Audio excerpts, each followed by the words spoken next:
Hello दोस्तों, हिंदी की बिंदी channel में आप सभी का स्वागत है।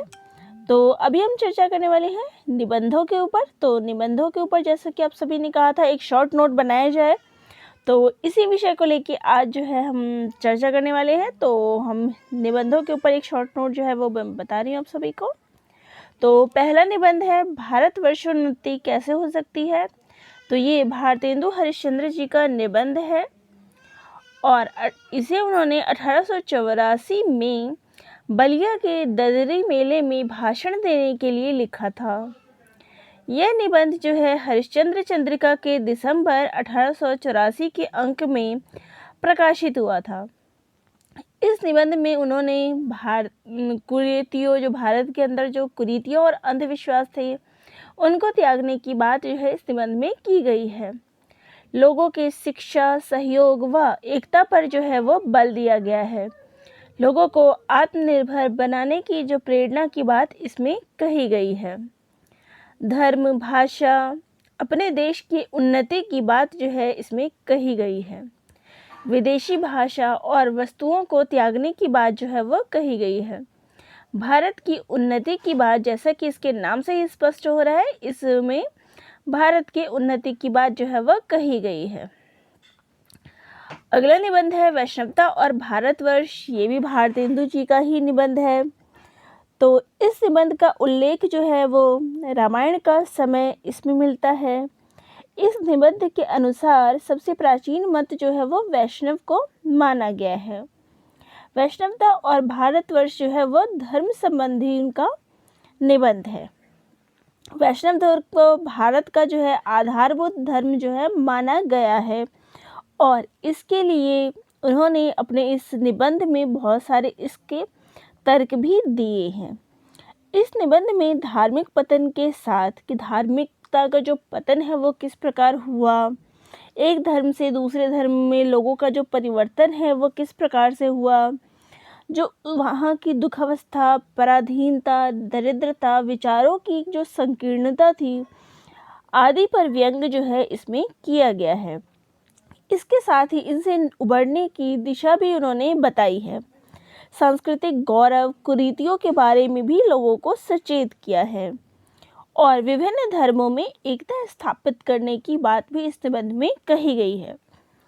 अगला निबंध है आप, जिसके लेखक हैं प्रताप नारायण मिश्र जी।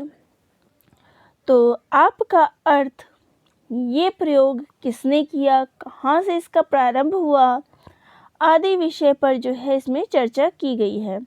ये एक हास्य और व्यंग परक निबंध जो है वो है। इसमें लेखक कहते हैं कि जिस प्रकार मैं शब्द नम्रता दिखाने के लिए बिल्ली का अनुकरण है, तो शब्द तुच्छता व प्रीत सूचित करने वाला है, उसी प्रकार ये जो आप शब्द हम बोलते हैं उसका वास्तविकता में क्या अर्थ है, ये कहाँ से आया है। इसके अलावा उन्होंने कहा है कि प्रेम के लिए आपका आदर नहीं है। तो जहाँ प्रेम की बात होती है वहाँ आप शब्द का प्रयोग नहीं होता, वहाँ तू बोलना ही अधिक प्यारा लगता है। मिश्र जी ने इस साधारण से विषय आपको बहुत ही रोचक ढंग से इस निबंध में बताया है। ये निबंध जो है 15 मार्च 1893 में ब्राह्मण में प्रकाशित हुआ है। खंड 9 अंक 8 उनकी जो ब्राह्मण पत्रिका थी उस पे ये प्रकाशित हुआ है। अगला निबंध है धोखा, जिसके लेखक हैं प्रताप नारायण मिश्र जी। ये प्रताप नारायण मिश्र जी का ललित निबंध है। ये जो है ब्राह्मण पत्रिका के खंड 9 अंक 9 में प्रकाशित हुई है।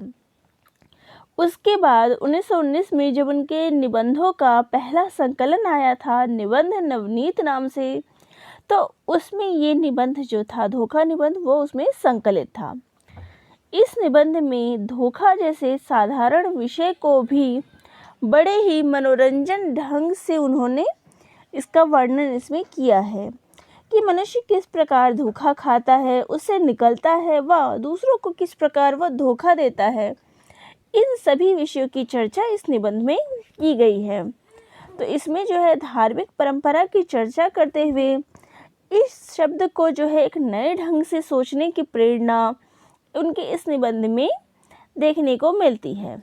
अगला निबंध है साहित्य जन समूह के हृदय का विकास है, जिसके लेखक है बालकृष्ण भट्ट जी। ये सन 1881 में प्रकाशित हुई थी। इस निबंध में साहित्य परंपरा में जो बदलाव आया है उसके विषय में बताया गया है। बालकृष्ण भट्ट ने साहित्य को समूह के चित्र का चित्रपट कहा है।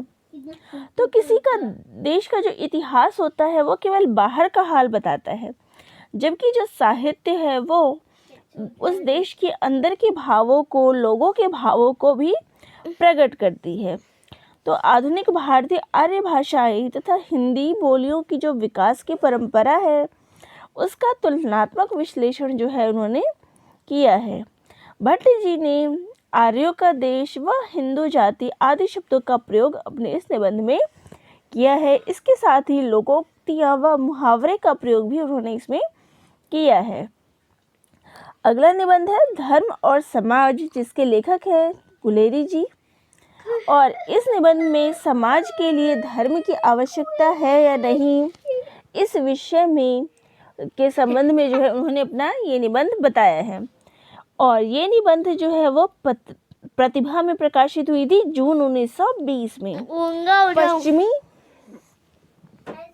पश्चिमी देशों एवं भारत में धर्म का कैसा स्वरूप है, इसका विवरण इस निबंध में देखने को मिलता है। व्यक्ति जन्म से लेकर मृत्यु तक किस प्रकार धर्म के नियमों का पालन करता है, उसमें बंधा रहता है, इसका वर्णन भी इसमें किया गया है। तो इस निबंध में धर्म का जो सच्चा स्वरूप है उसका वर्णन किया गया है और समाज के साथ धर्म का किस प्रकार सा संबंधित है ये बताया गया है। अगला निबंध है कवि कर्तव्य, जिसके लेखक है महावीर प्रसाद द्विवेदी जी। तो द्विवेदी जी ने इस निबंध में हिंदी के कवियों को, जैसा कि नाम से कवि कर्तव्य, तो कवि के कर्तव्यों को के बारे में बताया है। इस निबंध में जो है 4 मुख्य तत्वों के बारे में बताया गया है: छंद, भाषा, अर्थ और विषय। कविता किस प्रकार से लिखनी चाहिए ये बताया गया है कि कवि जो है वो किस प्रकार से कविता लिखें। कवि को नए नए विषयों पर रचना करनी चाहिए तथा काव्य में नए नए छंदों का प्रयोग करना चाहिए। अश्लीलता, ग्राम्यता तथा नीरसता से कवि को बचना चाहिए। कविता जो है वो मनोरंजन के साथ साथ उपदेशात्मक भी होनी चाहिए। कवियों की जो कल्पना शक्ति है, कवियों के गुण हैं आदि विषयों पर उन्होंने अपने इस निबंध में चर्चा की थी। तो चलिए आज हम इतने ही निबंधों को लेते हैं, बाकी का निबंध जो है वो अगले पार्ट में ले लिए जाएंगे। तो आप सभी को ये वीडियो कैसा लगा कमेंट बॉक्स में कमेंट करके ज़रूर बताइएगा। चैनल पे नए हैं तो चैनल को ज़रूर सब्सक्राइब करिएगा। तो दोस्तों आप सभी का बहुत बहुत धन्यवाद।